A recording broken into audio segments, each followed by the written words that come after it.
أعوذ بالله من الشيطان الرجيم.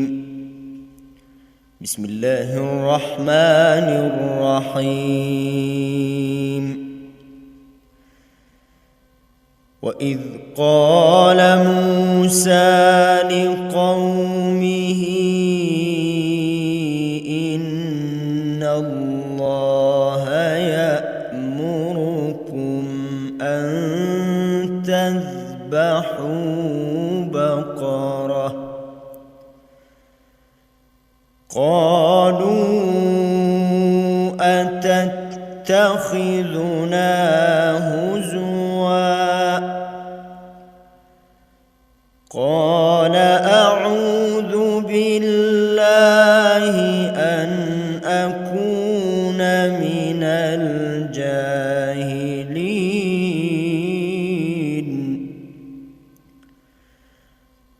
قالوا ادع لنا ربك يبين لنا ما هي. قال إنه يقول إنها بقرة لا فارض ولا بكر عوان بين ذلك فافعلوا ما تؤمرون.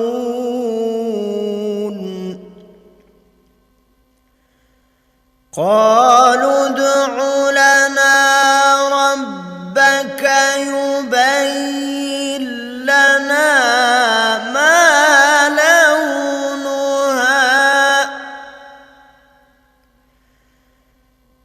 قال إنه يقول إنها بقرة صفراء فاقع لونها تسر الناظرين. قالوا ادع لنا ربك يبين لنا ما هي. إن البقرة شابه علينا وإنا إن شاء الله لمهتدون.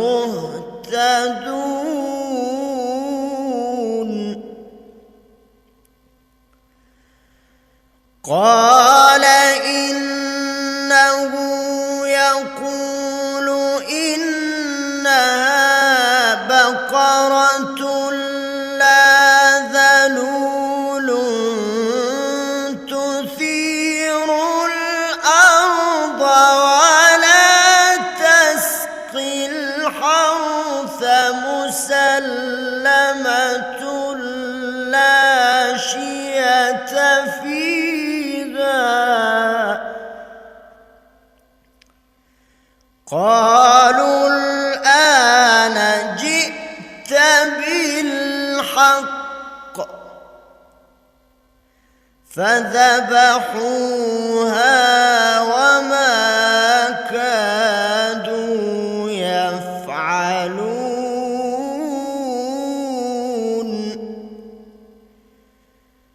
وإذ قتلتم نفسا فادارأتم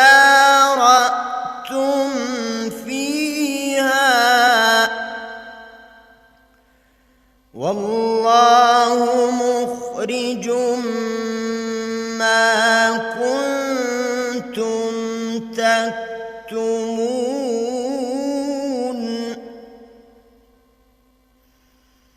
فقلنا اضربوه ببعض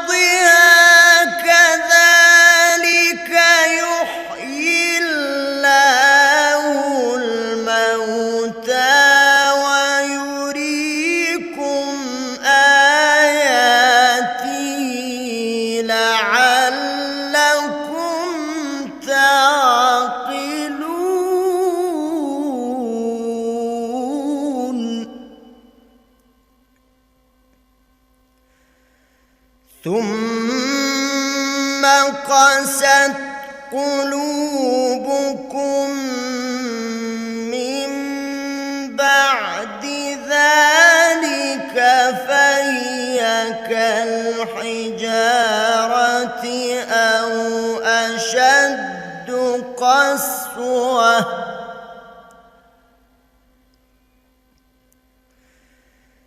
وإن من الحجارة لما يتفجر منه الأنهار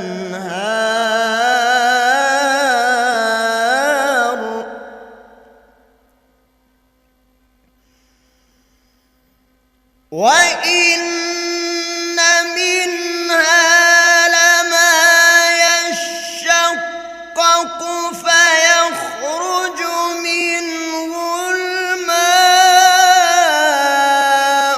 وإن منها لما يهبط من خشية الله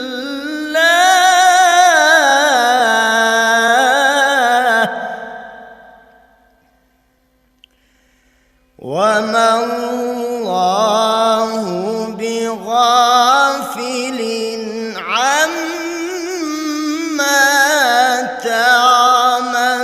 تعملون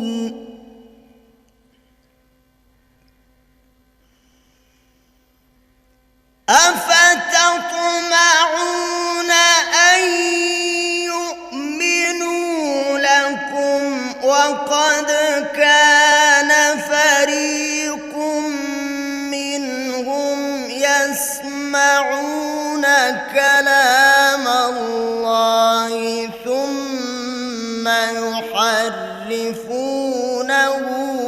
من بعد ما عقلوه وهم يعلمون صدق الله العظيم۔ اللہ کے نام سے جو بڑا مہربان نہایت رحم والا ہے۔ اور جب موسیٰ علیہ السلام نے اپنی قوم کے لوگوں سے کہا کہ اللہ تم کو حکم دیتا ہے کہ ایک گائے ذبح کرو، وہ بولے کیا تم ہم سے ہنسی کرتے ہو؟ موسیٰ علیہ السلام نے کہا کہ میں اللہ کی پناہ مانگتا ہوں کہ نادان بنوں۔ انہوں نے کہا اپنے پروردگار سے التجا کیجیے کہ وہ ہمیں یہ بتائے کہ وہ گائے کس طرح کی ہو۔ موسیٰ علیہ السلام نے کہا پروردگار فرماتا ہے کہ وہ گائے نہ تو بوڑھی ہو نہ جوان بلکہ ان کے درمیان ہو، سو جیسا تم کو حکم دیا گیا ہے ویسا کرو۔ انہوں نے کہا اپنے پروردگار سے درخواست کیجیے کہ ہم کو یہ بھی بتا دے کہ اس کا رنگ کیسا ہو۔ موسیٰ علیہ السلام نے کہا پروردگار فرماتا ہے کہ اس کا رنگ گہرا زرد ہو کہ دیکھنے والوں کے دل کو خوش کر دیتا ہو۔ انہوں نے کہا اب کے پروردگار سے پھر درخواست کیجیے کہ ہم کو بتا دے کہ وہ اور کس طرح کی ہو، کیونکہ بہت سی گائیں ہمیں ایک دوسرے کے مشابہ معلوم ہوتی ہیں، پھر اللہ نے چاہا تو ہمیں ٹھیک بات معلوم ہو جائے گی۔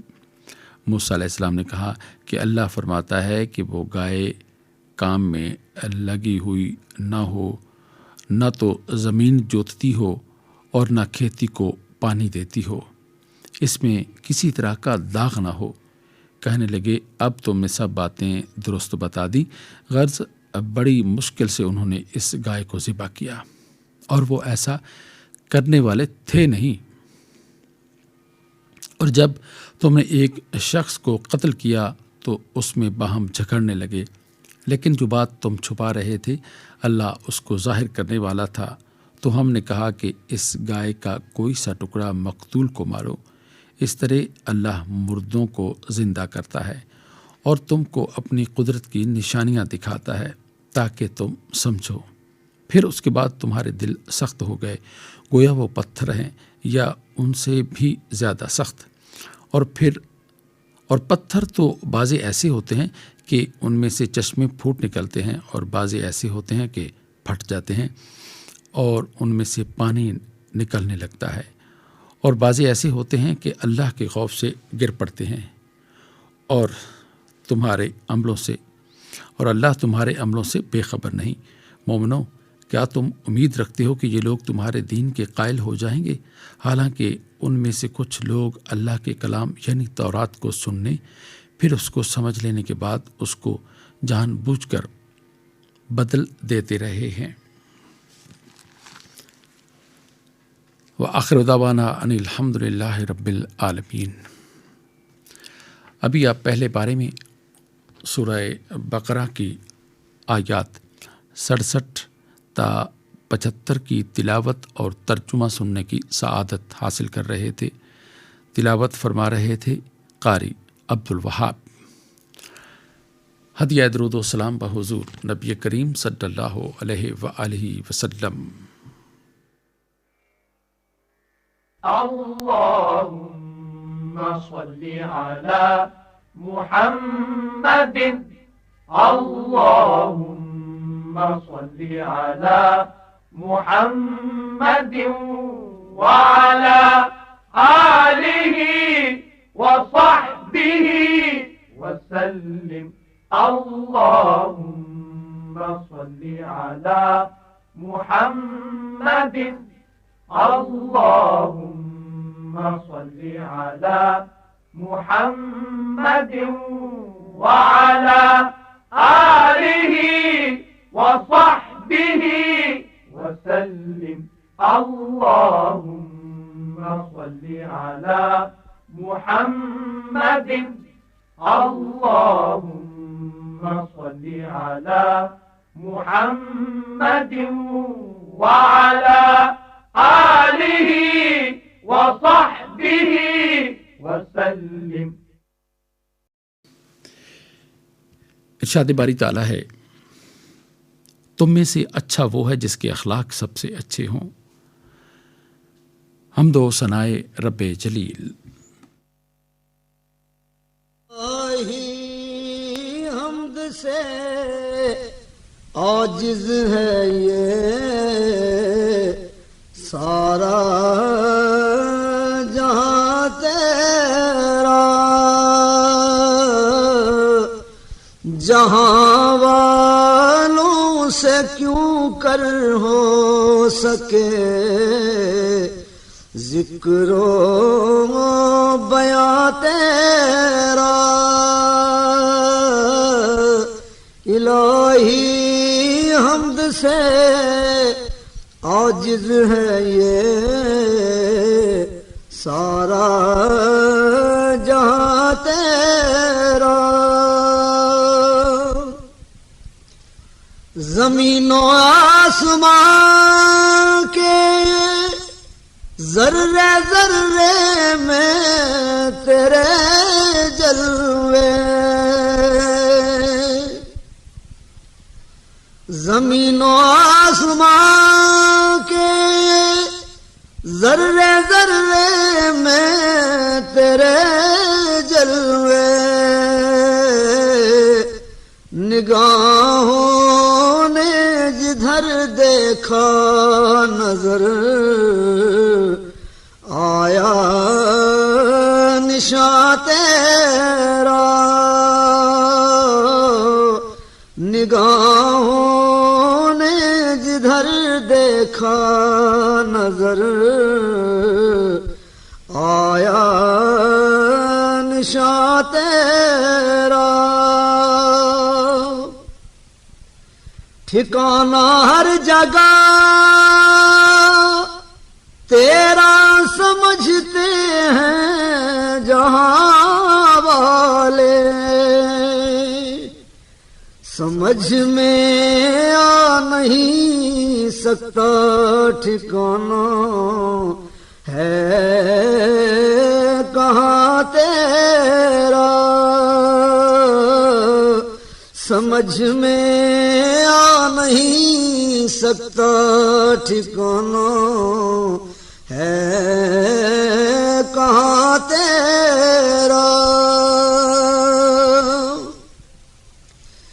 تیرا محبوب پیغمبر تیری عظمت سے واقف ہے، تیرا محبوب پیغمبر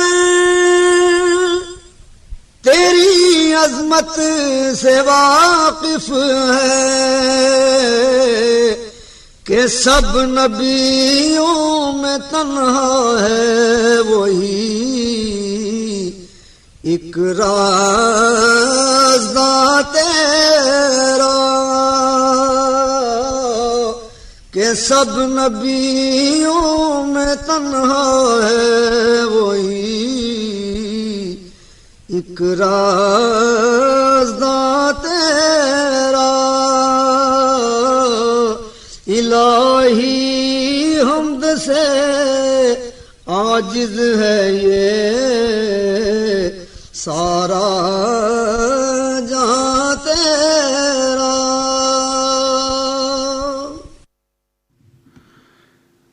نذرانہ حمد پیش کر رہے تھے محمد اختر بزمی، کلام تھا محمد علی ظہوری کا۔ آئیے اب تقاریر کے سلسلے درس حدیث میں محمد احمد زبیری کی گفتگو سنتے ہیں۔ بسم اللہ الرحمن الرحیم، الحمد للہ رب العالمین، والصلاة والسلام على خاتم الانبیاء والمرسلین۔ ان اسماء بنت ابی بکر رضی اللہ عنہا قالت قدمت علی امی وهي مشركة في عهد قريش اذ عاهدهم فاستفيت رسول الله صلى الله عليه وسلم فقلت يا رسول الله قدمت علي امي وهي راغبة افاصل امي قال نعم صلي امك۔ حضرت اسماء بنت ابی بکر رضی اللہ عنہا سے مروی ہے کہ میری والدہ جب کہ قریش اور مسلمانوں کے درمیان صلح حدیبیہ ہوئی تھی اس زمانے میں آئیں اور وہ مشرکہ تھیں۔ میں نے رسول اللہ صلی اللہ علیہ وسلم سے دریافت کیا کہ میری ماں میرے پاس آئی ہے اور وہ چاہتی ہے کہ میں اس کی کچھ مدد کروں، کیا میں اسے کچھ دے سکتی ہوں؟ آپ صلی اللہ علیہ وسلم نے فرمایا اس کے ساتھ مہربانی کا سلوک کرو۔ اسلام خاندان کو بہت ہی اہمیت دیتا ہے اور اس کے درمیان محبت و احترام کی تاکید کرتا ہے، اور اس خاندان کی اساس اور بنیاد والدین ہیں۔ اسی لیے اللہ تعالیٰ کے ہاں سب سے محبوب اور افضل عمل والدین سے نیکی کرنا قرار پایا۔ والدین سے نیکی ان کی اطاعت و فرمانبرداری، ان کا احترام، ان کے سامنے تواضع، ان کے لیے احسان کر کے ہوگی، اور یہ کہ ان پر خرچ کیا جائے، ان کے لیے دعا کی جائے، ان کے رشتہ داروں سے صلہ رحمی کی جائے، اور ان کے دوست و احباب کی عزت و احترام کیا جائے۔ اللہ تبارک و تعالیٰ کا فرمان ہے، تیرے رب نے فیصلہ کر دیا ہے کہ اس کی عبادت کے علاوہ کسی کی عبادت نہ کرو، اور والدین کے ساتھ احسان اور اچھا سلوک کرو۔ اور ان حقوق میں والدہ کا حق سب سے زیادہ اور عظیم ہے، کیونکہ والدہ ہی ہے جس نے اس کی پیدائش کی مشقت اٹھائی، اور پھر وہی ہے جس نے اسے جنم دیا، اور وہی ہے جس نے اسے دودھ پلایا۔ نبی صلی اللہ علیہ وسلم کے پاس ایک شخص آ کر پوچھنے لگا، اے اللہ تعالیٰ کے رسول صلی اللہ علیہ وسلم، لوگوں میں سے سب سے زیادہ میرے حسن سلوک کا کون مستحق ہے؟ تو نبی صلی اللہ علیہ وسلم نے فرمایا تیری والدہ۔ اس نے پوچھا اس کے بعد کون؟ تو نبی صلی اللہ علیہ وسلم نے فرمایا تیری والدہ۔ اس نے پھر پوچھا اس کے بعد کون؟ تو نبی صلی اللہ علیہ وسلم نے فرمایا تیری والدہ۔ اس نے پھر پوچھا اس کے بعد کون؟ تو نبی صلی اللہ علیہ وسلم نے فرمایا تیرا والد۔ فرمانے باری تعالیٰ اور تیرا پروردگار صاف صاف حکم دے چکا ہے کہ تم اس کے سوا کسی اور کی عبادت نہ کرنا اور ماں باپ کے ساتھ احسان کرنا۔ اگر تیری موجودگی میں ان میں سے ایک یا دونوں بڑھاپے کو پہنچ جائیں تو ان کے آگے اف تک نہ کہنا، نہ انہیں ڈانٹ ڈپٹ کرنا، بلکہ ان کے ساتھ ادب و احترام سے بات چیت کرنا، اور عاجزی اور محبت کے ساتھ ان کے سامنے تواضع کا بازو پست رکھے رکھنا، اور دعا کرتے رہنا کہ اے میرے پروردگار ان پر ویسا ہی رحم کر جیسا انہوں نے میرے بچپن میں میری پرورش کی ہے۔ دین کے معاملے میں والدین کی اطاعت نہیں ہے۔ اگر والدین کفر اور شرک پر ہوں اور اولاد کو مجبور کریں کہ وہ دین اسلام کو چھوڑ دیں تو اس ضمن میں ان کی بات نہیں مانی جائے گی۔ اس سلسلے میں سعد بن مالک رضی اللہ تعالیٰ عنہ کا واقعہ مشہور ہے۔ فرماتے ہیں کہ میں اپنی ماں کی بہت خدمت کیا کرتا تھا اور ان کا پورا اطاعت گزار تھا۔ جب مجھے اللہ نے اسلام کی طرف ہدایت کی تو میری والدہ مجھ پر بہت بگڑیں اور کہنے لگیں بچے نیا دین تو کہاں سے نکال لایا ہے؟ سنو میں تمہیں حکم دیتی ہوں کہ اس دین سے دستبردار ہو جاؤ، ورنہ میں نہ کھاؤں گی نہ پیوں گی اور یوں ہی بھوکی مر جاؤں گی۔ میں نے اسلام کو نہ چھوڑا، میری ماں نے کھانا پینا ترک کر دیا اور چاروں طرف سے لوگ مجھ پر آوازیں کسنے لگے کہ یہ اپنی ماں کا قاتل ہے۔ میرا بہت دل تنگ ہوا، میں نے والدہ کی خدمت میں بار بار عرض کیا، خوشامدیں کی، سمجھایا کہ اللہ کے لیے اپنی ضد سے باز آ جاؤ، یہ تو ناممکن ہے کہ میں دین محمد صلی اللہ علیہ وسلم کو چھوڑ دوں۔ اسی بحث و تمحیص میں میری والدہ پر 3 دن کا فاقہ گزر گیا اور ان کی حالت بہت ہی خراب ہو گئی۔ تو میں ان کے پاس گیا اور میں نے کہا میری امی جان سنو، تم مجھے میری جان سے زیادہ عزیز ہو لیکن میرے دین سے زیادہ عزیز نہیں ہو۔ واللہ ایک نہیں تمہاری 100 جانیں ہوں اور اسی بھوک پیاس میں ایک ایک کر کے سب نکل جائیں تو بھی میں آخری لمحے تک اپنے سچے دین کو واللہ ہی نہ چھوڑوں گا۔ اب میری ماں مایوس ہو گئیں اور انہوں نے کھانا پینا شروع کر دیا۔ اللہ تعالیٰ سے دعا ہے کہ وہ ہمیں دین متین کی تعلیمات پر عمل کرنے کی توفیق عطا فرمائے، آمین۔ وما علینا الا البلاغ المبین۔ تقاریر کے سلسلے درس حدیث میں گفتگو کر رہے تھے محمد احمد زبیری۔ ارشاد نبوی صلی اللہ علیہ وآلہ وسلم ہے، مسلمان کی ہر چیز دوسرے مسلمان کے لیے قابل احترام ہے، اس کا خون، اس کا مال اور اس کی آبرو۔ مسلمان کا بھائی ہے، نہ اس پر کوئی ظلم و زیادتی کرے، نہ کسی امداد کے موقع پر اسے بے یار و مددگار چھوڑے، نہ اس کو حقیر سمجھے۔ ہوا یہ راز عیاں آخری پیام کے ساتھ،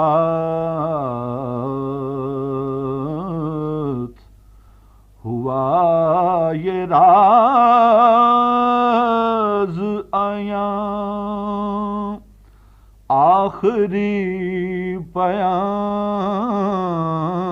کے ساتھ، سفر کرے گا زمانہ تیرے نظام کے ساتھ،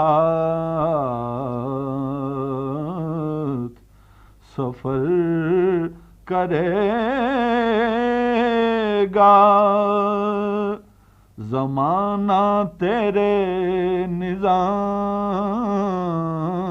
کے ساتھ، سرور عیش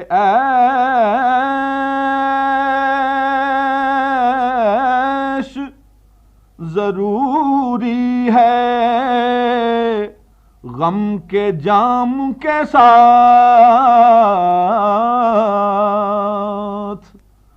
سرور عیش ضروری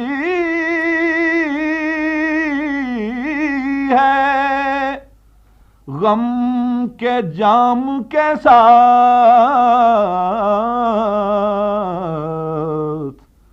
سحر کا نور رہے گا سواد شام کے ساتھ، خدا بھی مل نہ سکے گا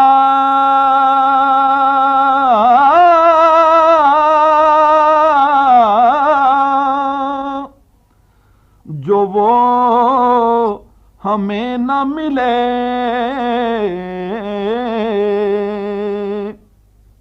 خدا بھی مل نہ سکے گا ہمیں جو وہ نہ ملے،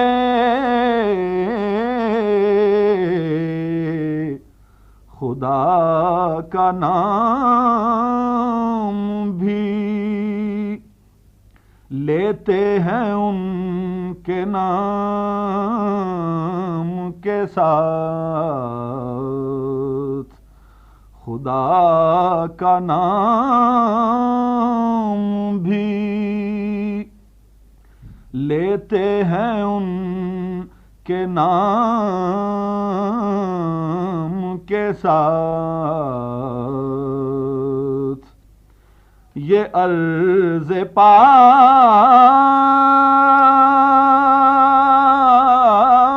مدینہ کے حسن کا اعجاز.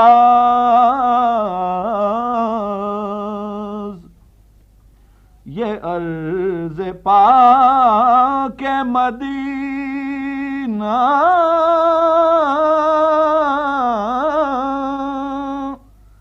کے حسن کا اعجاز کہ دل بھی جھکتا ہے کوثر ہر ایک گام کے ساتھ. کہ دل بھی جھکتا ہے کوثر ہر ایک گام کے ساتھ.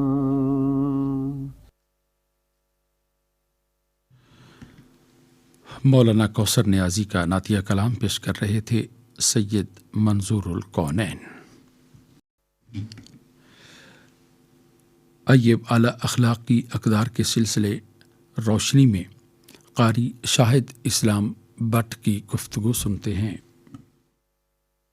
نحمده ونصلي على رسوله الكريم اما بعد فاعوذ بالله من الشيطان الرجيم بسم الله الرحمن الرحيم رب اشرح لي صدري ويسر لي امري واحلل عقدة من لساني يفقهوا قولي آمین یا رب العالمین.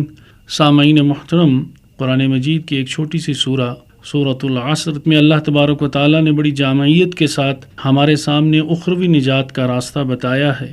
ترتیب نزولی کے اعتبار سے یہ قرآن مجید کی اولین صورتوں میں سے ہے.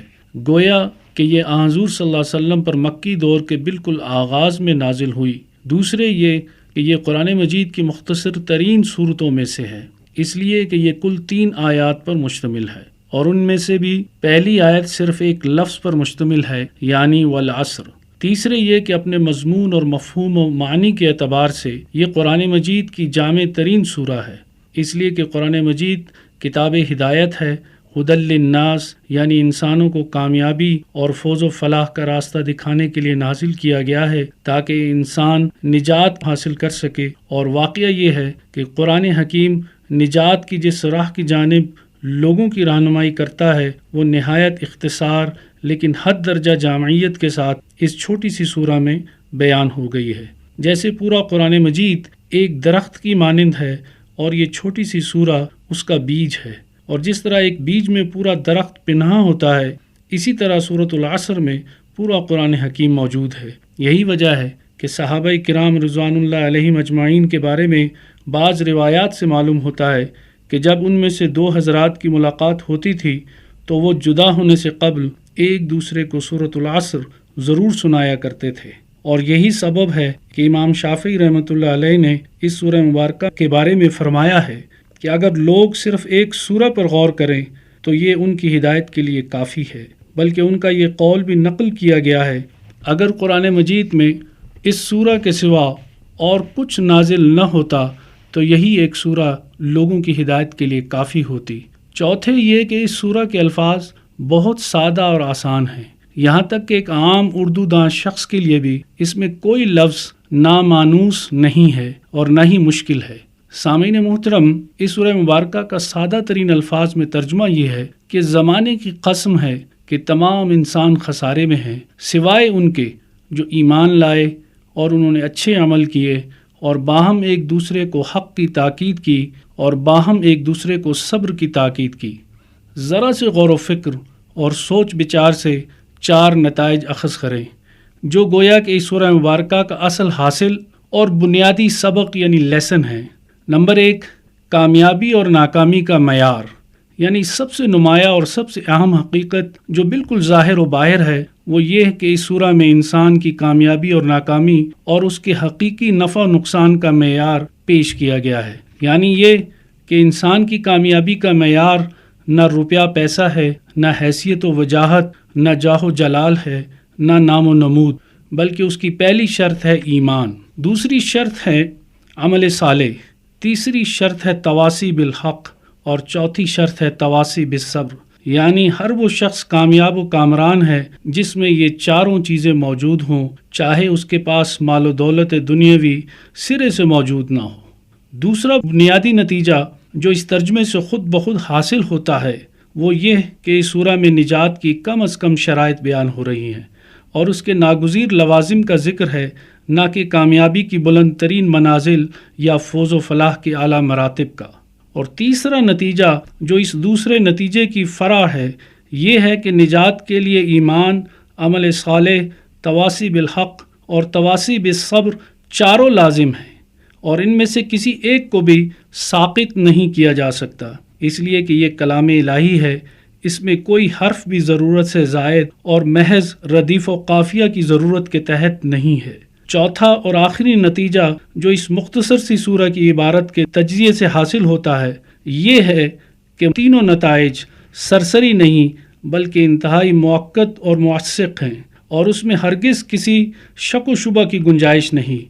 اس لیے کہ اول تو ہمارا ایمان ہے کہ قرآن مجید اللہ کا کلام ہے اور اللہ کی فرمائی ہوئی بات اپنی صداقت اور حقانیت پر خود آپ ہی دلیل کامل ہے، لیکن اس پر اکتفا نہیں بلکہ خود خدا نے بھی ان حقائق پر قسم کھائی ہے، اور اس طرح یہ کلام انتہائی موقد ہو گیا ہے، اور اس میں جو حقائق مضمر ہیں اور انسان کے لیے جو سبق پنہاں ہیں وہ سب انتہائی یقینی اور ہر قسم کے شکوک و شبہات سے منزہ اور مبرہ ہیں. یعنی یہ کہ یقیناً نوع انسانی بحیثیت مجموعی گھاٹے اور خسارے سے دوچار ہونے والی ہے اور ہلاکت و تباہی کا نوالہ بننے والی ہے، سوائے ان افراد نوع انسانی کے جو ایمان، عمل صالح، تواصی بالحق اور تواصی بالصبر چاروں لوازم کو پورا کریں اور نجات کی اس کسوٹی پر بحیثیت مجموعی پورے اترے.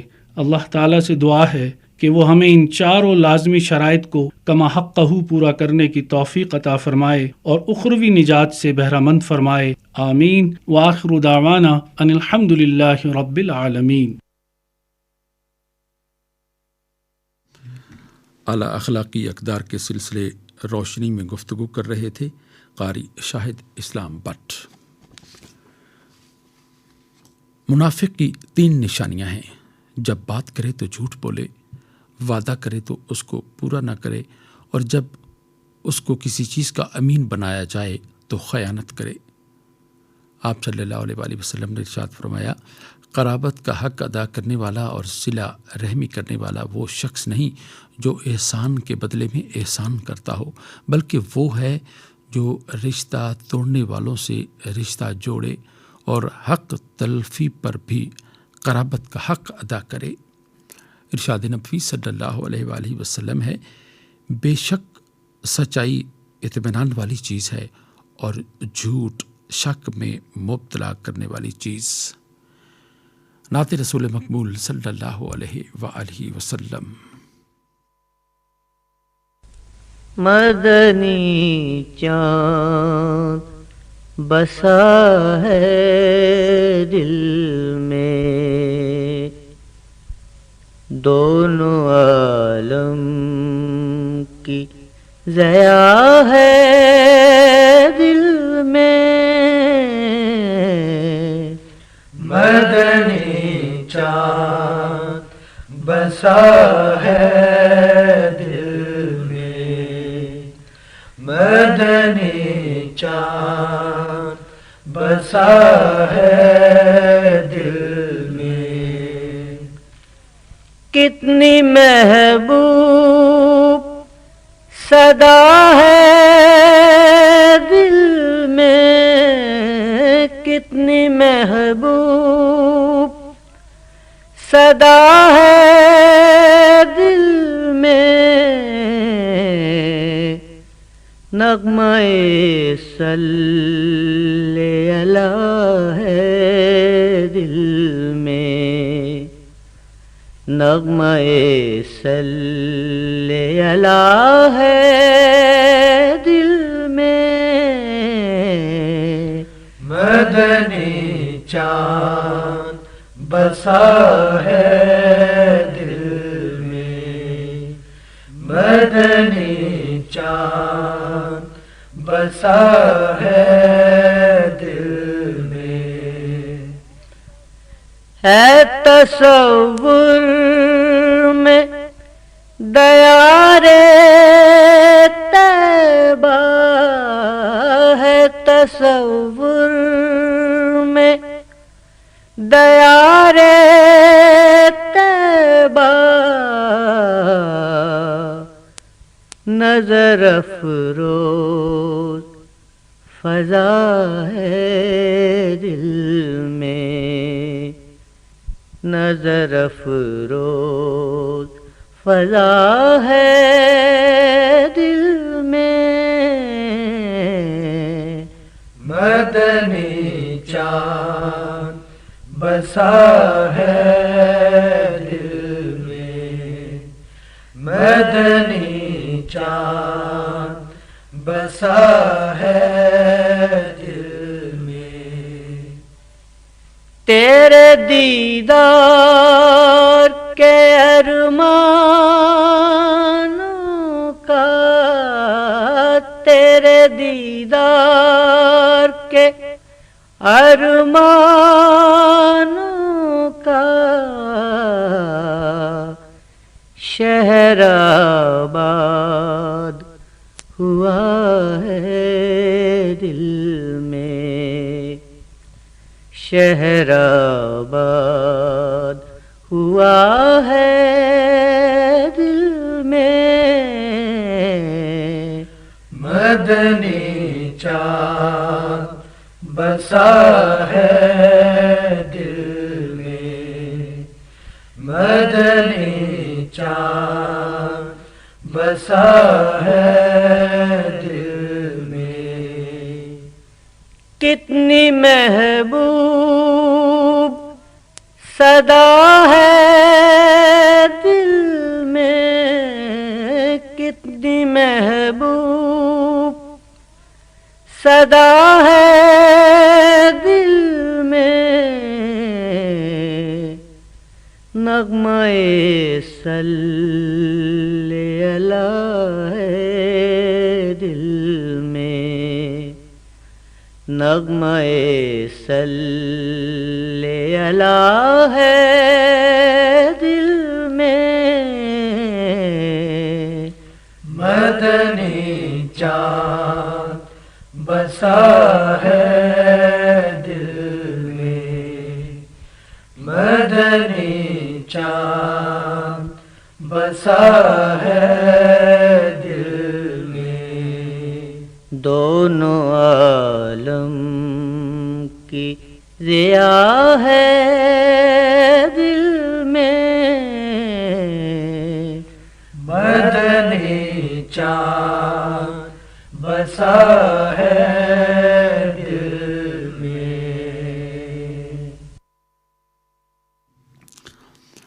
بارگاہ نبوی صلی اللہ علیہ وآلہ وسلم میں عزیز حاصل پوری کے گلہائے عقیدت جمیل انجم اور ساتھیوں کی آواز میں پیش کیے گئے۔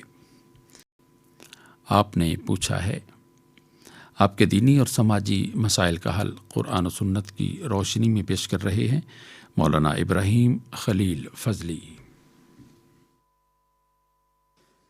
بسم اللہ الرحمن الرحیم، الحمد للہ رب العالمین، والصلاة والسلام علی اشرف الانبیاء والمرسلین وعلی آلہ واصحابہ اجمعین ومن استنى بسنتہ واہتدى بہدیہ الی یوم الدین، اما بعد۔ یہ خط لکھا ہے اسلام آباد سے جناب عبدالسمیع صاحب نے۔ آپ جاننا چاہتے ہیں کہ انتخابات کے حوالے سے ایک عام شہری کی کیا ذمہ داری ہونی چاہیے کہ آج کل بلدیاتی انتخابات کے حوالے سے ہر طرح سے لوگ ووٹ دینے کے حوالے سے، حتیٰ کہ گھروں کے دروازے تک کھٹکھٹاتے پھرتے ہیں، تو مجھے جاننا یہ ہے کہ انتخابات کے حوالے سے ایک عام شہری کی کیا ذمہ داریاں ہیں، ذرا رہنمائی کیجیے۔ انتخابات خاص طور پر جب کہ ایسے افراد کے چناؤ کے لیے ہو رہے ہو کہ جن کے ہاتھوں میں زمام کار اور قومی، بین الاقوامی اور امت مسلمہ کے متعلق اہم امور میں فیصلہ کا اختیار دیا جانا ہے، تو بہت زیادہ اہمیت کے حامل ہو جاتے ہیں، اور یہ پھر ہر شہری کا ملی فریضہ بن جاتا ہے۔ ان سے الگ تھلگ انسان نہ رہے، بلکہ ملی اور ملکی مفاد کے بارے میں غور و فکر کرے، ایک رائے رکھے، پھر اس کے حامل افراد یا جماعت کو قومی اقتدار میں یا ذمہ داریاں نبھانے کے لیے انہیں منتخب کرے۔ اللہ تبارک و تعالیٰ کا ارشاد گرامی ہے کہ یا ایھا الذین آمنوا اتقوا اللہ وکونوا مع الصادقین، ایمان والو اللہ سے ڈرو اور ان لوگوں کے ساتھ ہو جاؤ جو صداقت شعار ہیں۔ یعنی اس قدر نہیں کہ صرف اتنا ہی کافی نہیں ہے کہ انسان خود صداقت شعار ہو، بلکہ اس قدر جرأت اور کردار پیدا کرنا چاہے انسان کو کہ حق و صداقت کی خاطر کسی کی رائے، کسی کے حیثیت کو خاطر میں لائے بغیر سچائی کا ساتھ دے۔ اللہ تبارک و تعالیٰ کا ارشاد ہے کہ یا ایھا الذین آمنوا کونوا قوامین للہ شہداء بالقسط، اے ایمان والو انصاف کو قائم کرنے والے اور اللہ کی رضامندی کے لیے گواہی دینے والے بنو۔ گویا ایک مسلمان کا فریضہ صرف اتنی بات پر مکمل طور پر ادا نہیں ہوتا کہ وہ انصاف پر چلتے رہے خود ہی، بلکہ اس کا فریضہ یہ ہے کہ عدل و انصاف کا علم بردار بنے۔ اس امر پر کمر بستہ ہونا چاہیے کہ ظلم مٹے اور اس کی جگہ عدل و انصاف قائم ہو، اور یہ تبھی ہوگا کہ وہ اپنے رائے کے اظہار کے وقت اپنی خواہشات، اپنی ذاتی مفادات کو نہ دیکھیں، بلکہ اپنے جذبات، اللہ اور ذاتی تعلقات سے قطع نظر کہ اللہ تبارک و تعالیٰ کے لیے، اس کے دین کے خاطر اور ملی اور ملکی مفادات کو سامنے رکھتے ہوئے صاحب اہلیت امیدوار کو ترجیح دے، اور اللہ تعالیٰ کی ذات کو، اللہ تعالیٰ کے امور کو، احکامات کو اور ملی اور ملکی مفادات کو وہ ذاتی استحقاق اور ذاتی چیزوں پر ترجیح دے۔ اسی لیے اللہ تبارک و تعالیٰ کا ارشاد گرامی یہ ہے کہ یا ایھا الذین آمنوا کونوا بالقسط شہداء للہ ولو علی انفسکم او الوالدین والاقربین ان یکن غنیا او فقیرا فاللہ اولی بہما فلا تتبعوا الہوی، کہ اے ایمان والو انصاف کے علم بردار اور اللہ کے خاطر گواہ دینے والے بنو، اگرچہ تمہارے انصاف اور تمہارا سچ اور سچا فیصلہ خود تمہارے خلاف کیوں نہ ہو، تمہارے والدین اور قرابت داروں پر بھی وہ لاگو کیوں نہ ہو جائے، ان پر بھی اگر کوئی غضن آتا ہے تو انصاف کے دامن جو ہے ہاتھ سے جانے نہ دو۔ لہذا کہ جہاں تک انتخاب کا تعلق ہے، جہاں منتخب بندے آپ کا فیصلہ کرتے ہیں، ملکی مفادات کے بارے میں فیصلہ کرتے ہیں، اور اسی طرح دوسروں سے جو ملک کے بارے میں جو عہد و پیمان ہے، یا اسی طرح قانون سازی کے حوالے سے، یا اسی طرح مسلمانوں کو فائدہ پہنچانے کے حوالے سے جو اہلیت رکھتا ہو، جو امانت دار ہو، انہی کو ان کی امانت جو آپ کے پاس ہے واپس ادا کرنا چاہیے۔ جیسے اللہ تبارک و تعالیٰ کا ارشاد ہے کہ ان اللہ یأمرکم ان تؤدوا الامانات الی اہلہا، اللہ تعالیٰ تمہیں حکم دیتا ہے کہ امانتیں ایسے افراد کے سپرد کرو جو اس کی اہلیت رکھتے ہو۔ رسول اللہ صلی اللہ علیہ وسلم سے ایک آدمی نے پوچھا کہ اللہ کے نبی قیامت کب آئے گی؟ آپ نے فرمایا کہ جب امانت ضائع کر دی جائے گی۔ تو اس صحابی نے پوچھا کہ یا رسول اللہ کہ امانت ضائع کرنے سے کیا مراد ہے؟ تو آپ نے فرمایا کہ جب نااہل غیر اہل لوگوں کو جب ملک کے باغ دوڑ یا مسلمانوں کی ذمہ داری ان کے سپرد کیا جائے تو سمجھو قیامت قریب ہے۔ لہٰذا ہمیں اپنی ملی اور ملکی مفادات کو سامنے رکھتے ہوئے ایک مسلمان ملک ہونے کی حیثیت سے، مسلمان ملک کے شہری ہونے کی حیثیت سے ہمیں اپنی ذمہ داری امانت داری کے ساتھ عادل اور منصف انصاف کرنے والے لوگ اور اللہ تعالیٰ سے ڈرنے والے لوگوں کو منتخب کرانا، یہ ہماری ایک ملی ذمہ داری ہے۔ اللہ ہمیں ان ذمہ داریوں کو نبھانے کی توفیق عطا فرمائے۔ آپ نے پوچھا ہے، آپ کے دینی اور سماجی مسائل کا حل قرآن و سنت کی روشنی میں پیش کر رہے تھے مولانا ابراہیم خلیل فضلی۔ سامعین، اگر آپ بھی اس سلسلے میں کوئی سوال پوچھنا چاہیں تو خط لکھنے کے لیے ہمارا پتہ نوٹ فرما لیجئے۔ انچارج پروگرام حیا علی الفلاح، پوسٹ باکس نمبر 2010، یعنی 2010، ریڈیو پاکستان، اسلام آباد۔ ارشاد نبوی صلی اللہ علیہ وآلہ وسلم ہے، تو دیکھے گا کہ مسلمان ایک دوسرے پر مہربانی کرنے اور ایک دوسرے کو دوست رکھنے اور باہم شفقت کرنے میں ایک جسم کی طرح ہیں کہ جب ایک عضو بیمار ہوتا ہے تو جسم کے باقی اعضاء بیداری اور بخار میں موافقت کرتے ہیں۔ تم سچائی کو لازم پکڑو اور ہمیشہ سچ ہی بولو، کیونکہ سچ عمل صالح اور نیکوکاری کا راستہ بتلاتا ہے، اور نیکوکاری جنت میں لے جاتی ہے۔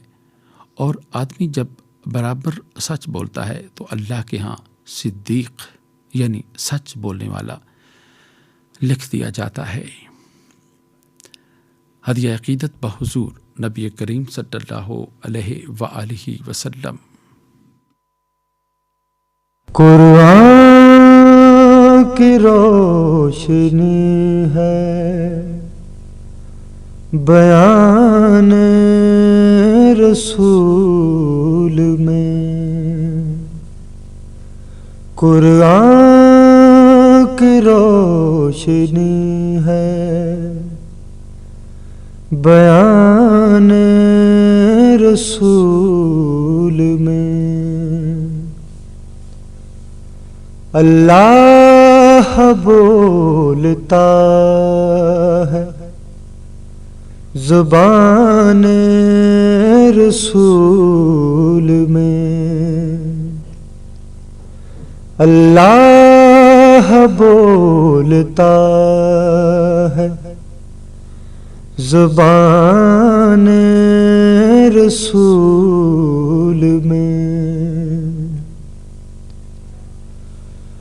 اونچا رہے گا حشر میں بھی پرچم حضور،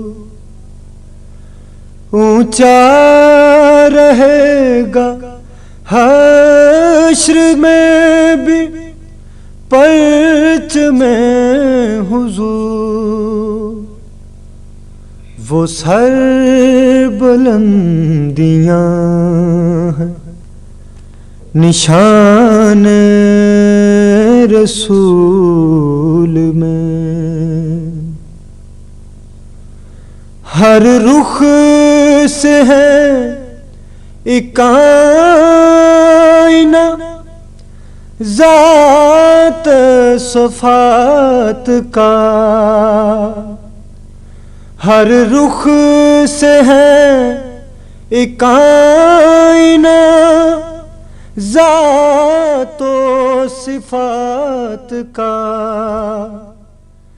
ظاہر خدا کی شان ہے آن رسول میں، ظاہر خدا کی شان ہے آن رسول میں۔ دنیا کی زندگی ہو کہ عقبا کی زندگی، دنیا کی زندگی ہو کہ عقبا کی زندگی، دونوں جہاں ملے ہیں جہان رسول میں، دونوں جہاں ملے ہیں جہان رسول میں، ہر رخ سے ہے ایک آئینہ ذات و صفات کا، ہر رخ سے ہے ایک آئینہ ذات و صفات کا، ظاہر خدا کی شان ہے آن رسول میں، ظاہر خدا کی شان ہے آن رسول میں، قرآن کی روشنی ہے بیان رسول میں، اللہ بولتا ہے زبان رسول میں۔ نعت رسول مقبول صلی اللہ علیہ وآلہ وسلم آپ سماعت فرما رہے تھے آصف جاوید کی آواز میں۔ کلام تھا قمر میڈٹھی کا۔ قرآن حکیم اور ہماری زندگی کے سلسلے میں سورہ انعام کی آیات 154 تا 155 کے مضامین کے حوالے سے گفتگو کر رہے ہیں مولانا محمد یوسف خان۔ اعوذ باللہ من الشیطان الرجیم، بسم اللہ الرحمن الرحیم، ثم آتینا موسى الكتاب تماما على الذي أحسن وتفصيلا لكل شيء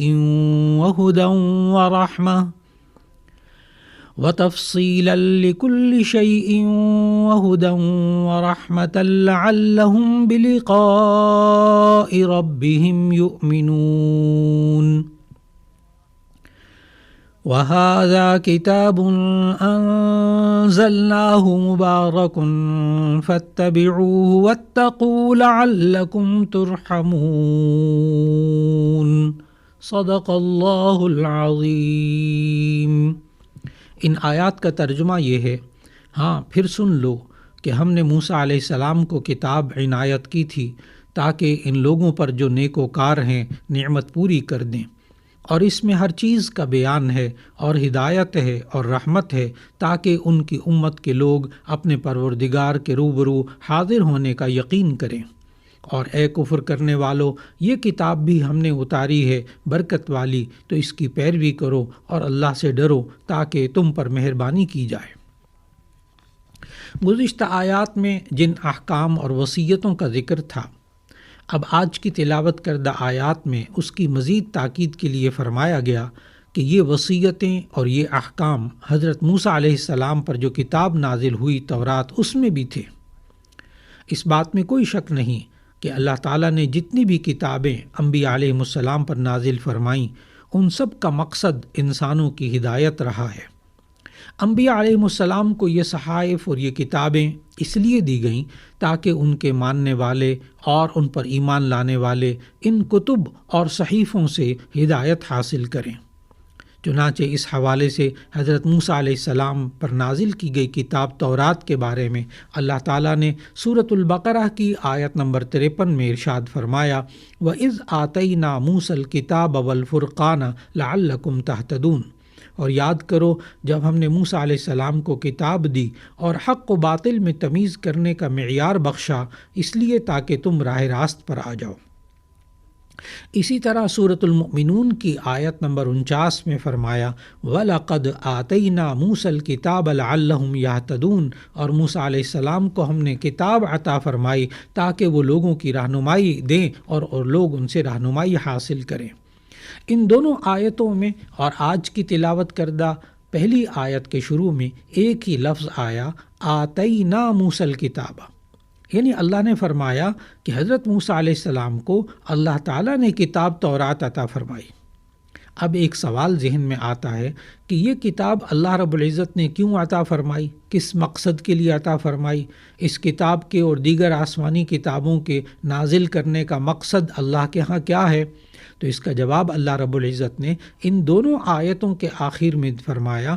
ایک آیت کے آخر میں فرمایا لعلکم تہتدون، تاکہ تم ہدایت پا جاؤ، اور دوسری آیت کے آخر میں فرمایا لعلہم یہتدون، تاکہ وہ ہدایت پا جائیں۔ معلوم ہوا کہ آسمانی کتابوں اور ہدایت یہ دونوں لازم اور ملزوم ہوئے کہ انبیاء علیہم السلام اور ان پر نازل کی گئی کتب کے بغیر ہدایت کو نہیں پایا جا سکتا۔ اللہ رب العزت نے تورات نازل فرما کر اس زمانے کے نیک کام کرنے والوں پر اپنی نعمت پوری کر دی اور ہر ضروری بات کو وضاحت سے بیان فرما دیا، اور ہدایت اور رحمت کے دروازے ان پر کھول دیے تاکہ اللہ تعالیٰ سے ملاقات کا شوق حاصل کریں اور اس کے لیے جس قدر اطاعت میں کوشش کر سکیں اس میں کوئی کمی نہ رہنے دیں۔ اس کے بعد آج کی تلاوت کردہ آیت میں قرآن مجید کے نزول کو بڑی خیر و برکت والی چیز فرمایا۔ انسان جب اس کائنات میں غور و فکر کرتا ہے تو معلوم ہوتا ہے کہ انسان کو اس کائنات میں بڑی مرکزی اہمیت حاصل ہے۔ اس کائنات کی ہر چیز کو اللہ نے انسان کے لیے مسخر کیا ہے، یعنی اس کے حکم میں تابع کر دیا ہے، اس کے کام میں لگا دیا ہے، اور یہ انسان اپنی عقل کی وجہ سے ہر چیز کو اپنے تصرف میں لا رہا ہے۔ یوں انسان اس کائنات کا بادشاہ ہے اور ایک اہمیت والا شخص دکھائی دیتا ہے۔ اتنی زیادہ قوت اور طاقت کے بنا پر اس کے بہکنے کے اور حق سے دور ہٹ جانے کے خدشات بھی بڑھ جاتے ہیں۔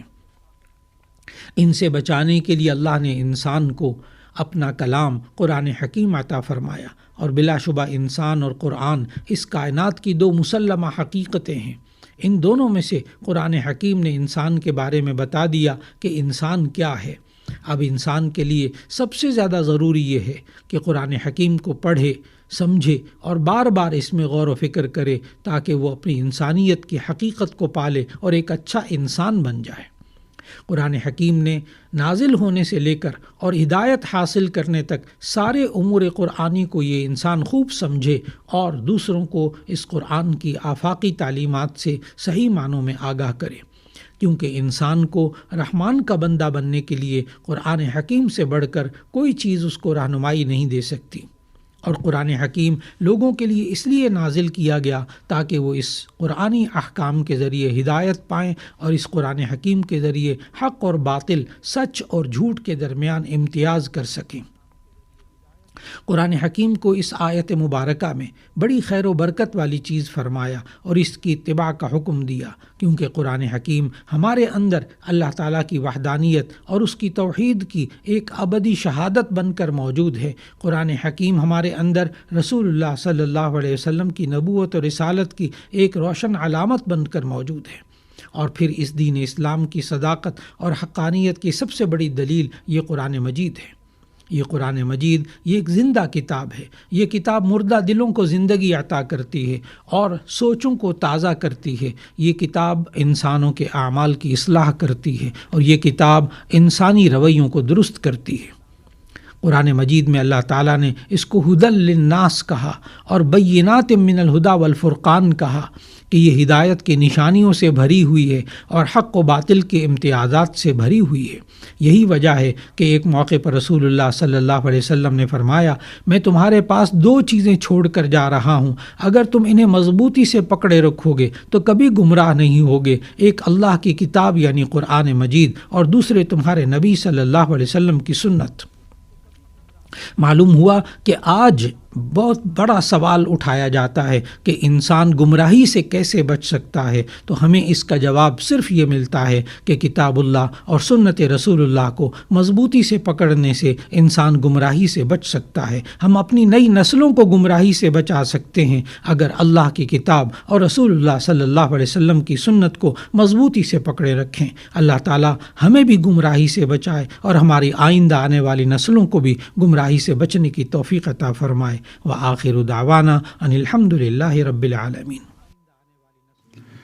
قرآن حکیم اور ہماری زندگی کے سلسلے میں سورہ انعام کی آیات 154 تا 155 کے مضامین کے حوالے سے گفتگو کر رہے تھے مولانا محمد یوسف خان۔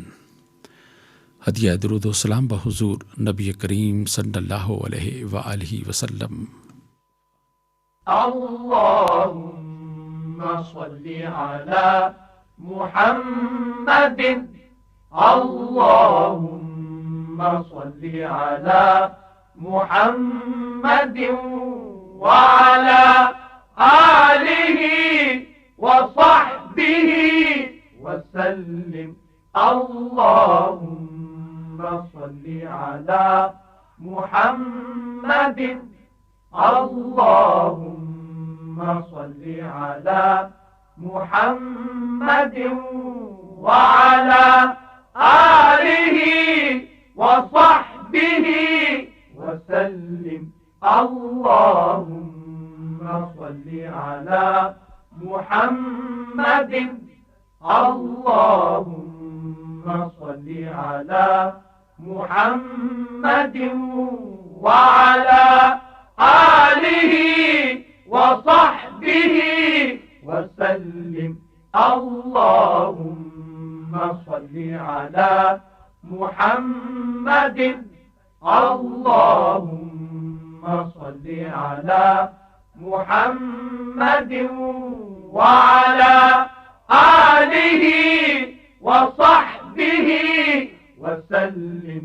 اللهم صل على محمد، اللهم صل على محمد وعلى آله وصحبه وسلم۔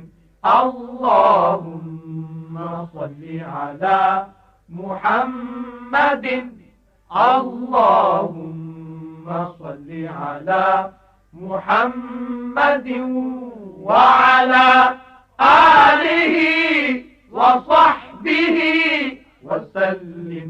اللهم صل على محمد، اللهم صل على محمد وعلى آله وصحبه وسلم۔ اللهم صل على محمد، اللهم صل على محمد وعلى آله وصحبه وسلم۔ آئیے پروگرام کے ان اختتامی لمحات میں اللہ تعالیٰ کے حضور دعا کے لیے ہاتھ پھیلائیں۔ اللهم صل على محمد وعلى آل محمد كما صليت على إبراهيم وعلى آل إبراهيم إنك حميد مجيد۔ اے الہ العالمین، تو ساری امت مسلمہ کو اپنے دامن رحمت میں ڈھانپ لے، تو پوری امت مسلمہ میں اتحاد اور اتفاق عطا فرما۔ اے الہ العالمین، تو ہمارے پیارے ملک پاکستان کو مضبوط اور مستحکم بنا، مسلمانوں کو پوری دنیا میں غلبہ عطا فرما۔ اے الہ العالمین، مصالحت اور اتفاق کی دولت سے مالا مال فرما۔ اے الہ العالمین، ہر قسم کی ریشہ دوانیوں سے محفوظ فرما۔ ہم میں جو لوگ بیمار ہیں، کمزور ہیں، ان کی بیماریوں کو، ان کی تکلیفوں کو دور فرما۔ اے الہ العالمین، جو ہمارے عزیز رشتہ دار، ہمسائے، ساتھی اس دنیا سے گزر گئے، ان پر اپنی رحمتیں نازل فرما۔ روز محشر نبی اکرم صلی اللہ علیہ وسلم کی شفاعت نصیب فرما۔ اے الہ العالمین، آپ عفو تحب العفو فرماتے ہیں کہ میں معاف کرتا ہوں، معاف کرنا میری صفت ہے۔ ہم آپ کی بندگی کا، آپ کی فرما برداری کا حق ادا کرنے سے قاصر ہیں۔ اے الہ العالمین ہماری کوتاہیوں کو، لغزشوں کو معاف فرما۔ اے الہ العالمین جب اس دنیا سے رخصت ہوں تو تیری محبت اور تیرے رسول صلی اللہ علیہ وسلم کی محبت کے ساتھ رخصت ہوں۔ ہماری زبانوں پر ہو لا الہ الا اللہ محمد الرسول اللہ، آمین یا رب العالمین۔